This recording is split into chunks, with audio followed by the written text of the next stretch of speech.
একজন software engineer হিসেবে আসলে আমাদের জন্য সব থেকে গুরুত্বপূর্ণ হচ্ছে আমরা যে সিস্টেমটা বানাচ্ছি ওই সিস্টেমটা কতটুকু সিকিউর। একজন ইউজার যখন আমাদের সিস্টেমটা যে ইউজ করার জন্য যে ভরসাটা পাবে ওই জিনিসটা আসলে মেইনলি হচ্ছে আমাদের সিকিউরিটি। সো আপনি চিন্তা করেন, আপনি যখন একটা সিস্টেম বানান ওই সিস্টেমে যখন একজন ইউজার সাইন আপ করে সে যে পাসওয়ার্ডটা দেয়, আপনি যদি ওই পাসওয়ার্ডটা আপনার ডেটাবেজে প্লেন টেক্সট আকারে সেভ করে রাখেন তাহলে হচ্ছে আপনি আপনার সিস্টেমটাকে একটা বিশাল ঝুঁকির মধ্যে ফেলতেছেন। কারণ হচ্ছে কেউ যদি আপনার সিস্টেমের ডেটাবেজের ক্রেডেনশিয়াল গুলো পেয়ে যায় তাহলে সে চাইলেই ইউজারের ক্রেডেনশিয়াল নিয়ে ইউজারের ডেটা চুরি করতে পারে। সো মডার্ন ওয়ার্ল্ডে আমরা আসলে এই সিকিউরিটি প্রবলেমটা সলভ করার জন্য আমরা যেটা ইউজ করি সেটা হচ্ছে হ্যাশিং। হ্যাশিং জিনিসটা কি করে? হ্যাশিং হচ্ছে ইউজার যে প্লেন টেক্সটটা দেয় পাসওয়ার্ডে সে ওইটাকে একটা হ্যাশড ক্রিপ্টোগ্রাফিক একটা কাইন্ড অফ জিনিসে কনভার্ট করে, যে জিনিসটা হচ্ছে কাইন্ড অফ একমুখী রাস্তা। হ্যাশিং হচ্ছে একটা একমুখী রাস্তা। আপনি প্লেন পাসওয়ার্ড থেকে হ্যাশ পাসওয়ার্ডে কনভার্ট করতে পারবেন, বাট হ্যাশ পাসওয়ার্ড থেকে আবার প্লেন পাসওয়ার্ডে নিয়ে আসতে পারবেন। এই জন্য আসলে হ্যাশিং খুব ইম্পর্টেন্ট আসলে পাসওয়ার্ডটাকে কনভার্ট করার জন্য। আমরা আসলে আজকে প্র্যাকটিক্যাল জিনিসটা বোঝার চেষ্টা করবো যে এই হ্যাশিং এর জন্য মেইনলি যে জিনিসটা কাজ করে একটা অ্যালগরিদম সেটা হচ্ছে বিট্রিপ্ট। আমরা আসলে বোঝার চেষ্টা করবো বিট্রিপ্ট জিনিসটা কিভাবে কাজ করে একদম প্র্যাকটিক্যালি।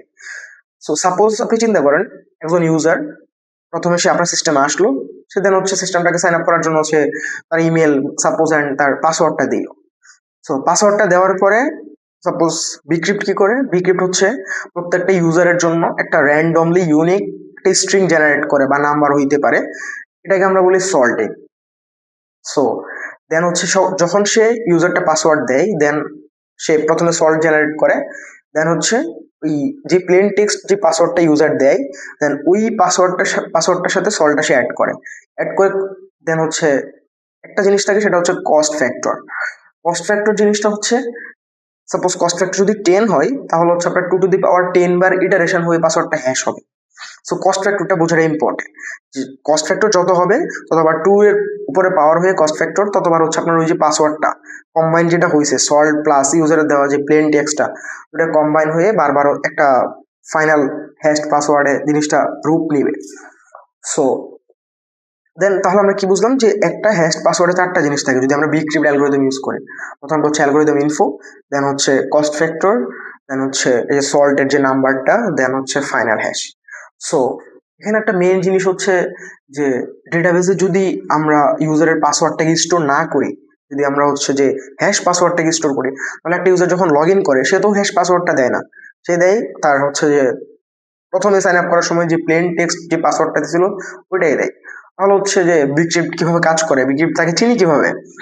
তো বিক্রিপ্ট কি করে, বিক্রিপ্ট হচ্ছে ওই ইউজার যখন আবার লগ ইন করার জন্য পাসওয়ার্ডটা দেয় তখন সে ওই ইউজারের জন্য যে র্যান্ডমলি ইউনিক যে সল্টটা ক্রিয়েট করে রাখছিল প্রথমে সে সল্টটা নিয়ে আসে।